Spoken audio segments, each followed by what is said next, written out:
নমস্কার বন্ধুরা, আমি তনুশ্রী। আমার চ্যানেলে আপনাদেরকে স্বাগত। বন্ধুরা, আজকে আমি প্রদীপ জ্বালিয়ে মশা দূর করার এক ঘরোয়া টোটকা আপনাদের সাথে শেয়ার করব। মাত্র 5 মিনিটে বাড়ির সব মশা ছুমন্তর ছু হয়ে যাবে, আর একটিও মশা থাকবে না। সাধারণত মশার কামড়ে ম্যালেরিয়া, ডেঙ্গুর মতো বিভিন্ন রোগ হয়, তাই আমরা কয়েল, লিকুইড তেল ব্যবহার করি। কিন্তু বন্ধুরা, এই সব ব্যবহার করার ফলে বিভিন্ন ভয়াবহ রোগ দেখা দিতে পারে। তাই আজকে আপনাদেরকে 100% কার্যকরী টিপস শেয়ার করছি।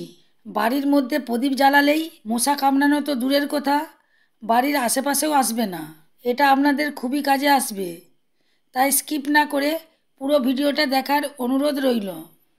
বন্ধুরা, মশা তাড়ানোর জন্য প্রথমে নিয়েছি নিম পাতা। এটা আপনারা খুব সহজেই পেয়ে যাবেন। নিম পাতা আমাদের বাড়ির আশেপাশেই পাওয়া যায়। নিম পাতা এতটাই কার্যকরী, আমাদের দেশে ছাড়াও বিদেশে প্রচুর পরিমাণে লাগানো হচ্ছে, কারণ এটা বিভিন্ন রোগ দূর করতে সাহায্য করে। এখন নিম পাতাকে শুকিয়ে নেব। বন্ধুরা, যেহেতু প্রচুর রোদ বেরোচ্ছে, তাই একদিনের রোদেই এটা শুকিয়ে যাবে।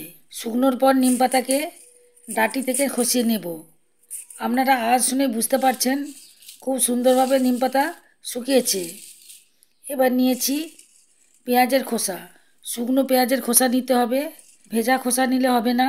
যদি আপনাদেরকে পেঁয়াজের খোসাটা ভেজা মনে হয়, তাহলে রোদে শুকিয়ে নেবেন। বন্ধুরা, এর ফ্লেভার প্রচুর স্ট্রং হয়। পেঁয়াজের খোসা থেকে মশা সবসময় দূরে থাকে। এবার নিয়েছি রসুনের খোসা। এই রসুনের খোসাকেও শুকনো নিতে হবে। বন্ধুরা, রসুনের বা পেঁয়াজের খোসা আমাদের কিছুই কাজে লাগে না, কিন্তু মশা তাড়ানোর জন্য খুবই কার্যকরী। এবার নিয়েছি কয়েকটা লবঙ্গ। লবঙ্গ আমাদের সবার বাড়িতেই থাকে। নিয়েছি কিছুটা গুঁড়ো কর্পূর।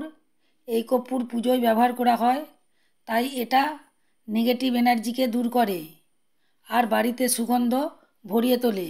কিন্তু এই সুগন্ধটা মশারা একদম সহ্য করতে পারে না। এবার একটা মিক্সিং জার নিয়েছি। এর মধ্যে পেঁয়াজের খোসাগুলো দিয়ে দিচ্ছি, আর দিয়ে দিচ্ছি নিম পাতা।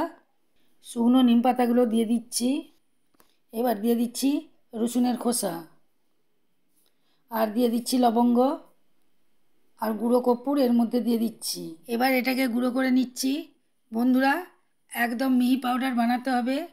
এই পাউডার মশা তাড়াতে খুবই কাজে লাগবে। এবার এটা স্টোর করার জন্য যে কোনো কাচের পাত্রে এটাকে ভরে দিন। এটা আপনারা বছরের পর বছর ব্যবহার করতে পারবেন। এবার এটা আপনাদেরকে ইউজ করে দেখাবো। বন্ধুরা, এবার আমি 2টি মাটির প্রদীপ নিয়েছি। আপনারা ছোট বড় যে কোনো প্রদীপ নিতে পারেন।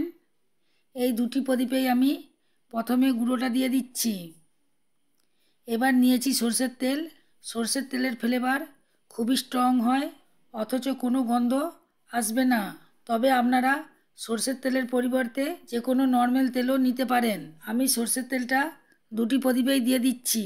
এবার একটা কাঠির সাহায্যে গুলিয়ে দিচ্ছি। এগুলিকে ভালোভাবে মিক্সড করার পর এরকমভাবে 2 মিনিট রেখে দেবেন, তাহলে গুঁড়োটা তেলের সাথে ভালোভাবে মিশে যাবে। এবার আমি 2টি প্রদীপের জন্য 2টি বাতি নিয়েছি। আমরা বাড়িতে প্রদীপের জন্য যেমন বাতি বানিয়ে থাকি, তেমনভাবেই বাতি বানাতে হবে। এই বাতিকে প্রদীপের তেলের মধ্যে ভালোভাবে রেখে দিচ্ছি। 2টি প্রদীপেই বাতি দুটো বসিয়ে দিয়েছি। এবার এটা আপনাদেরকে জ্বালিয়ে দেখাবো। মাচিসের সাহায্যে প্রদীপটাকে জ্বালিয়ে দিচ্ছি। বন্ধুরা, প্রদীপ থেকে একটা আগুনের কালো শিস বের হচ্ছে। এটা শরীরের কোনো ক্ষতি করে না, বরং মশা তাড়াতে সাহায্য করে। বন্ধুরা, বিকেলে হোক বা সকালে যে কোনো রুমে যেখানে মশার উপদ্রব খুব বেশি, সেখানে জ্বালিয়ে দিতে হবে। দেখবেন মাত্র 5 মিনিটের মধ্যেই সব মশা ঘরের বাইরে চলে যাবে, আর বাইরের মশা বাড়ির ভিতরে ঢোকার সাহস পাবে না। বন্ধুরা, এই প্রদীপ জ্বালিয়ে আপনারা খুব সহজেই বাড়ির সমস্ত মশা দূর করতে পারবেন এবং শরীরের কোনো ক্ষতি হবে না। আর যে গুঁড়োটা আমি বানিয়েছি সেটা বছরের পর বছর চলবে। আপনাদেরকে টাকা খরচ করে বাইরে থেকে হানিকারক কোনো কয়েল বা লিকুইড কিনে আনতে হবে না। আপনাদের অনেক টাকা বেঁচে যাবে, অথচ পরিবারের সবাই সুস্থ থাকবে। আপনারা একবার অবশ্যই ট্রাই করবেন। আশা করি আপনাদেরকে আজকের মশা তাড়ানো ঘরোয়া টিপসটা খুবই ভালো লেগেছে, তাহলে লাইক দিতে ভুলবেন না। এই রকম নতুন নতুন ভিডিও পাওয়ার জন্য আমার চ্যানেলকে অবশ্যই সাবস্ক্রাইব করবেন এবং বন্ধুদের মধ্যে প্রচুর প্রচুর শেয়ার করবেন।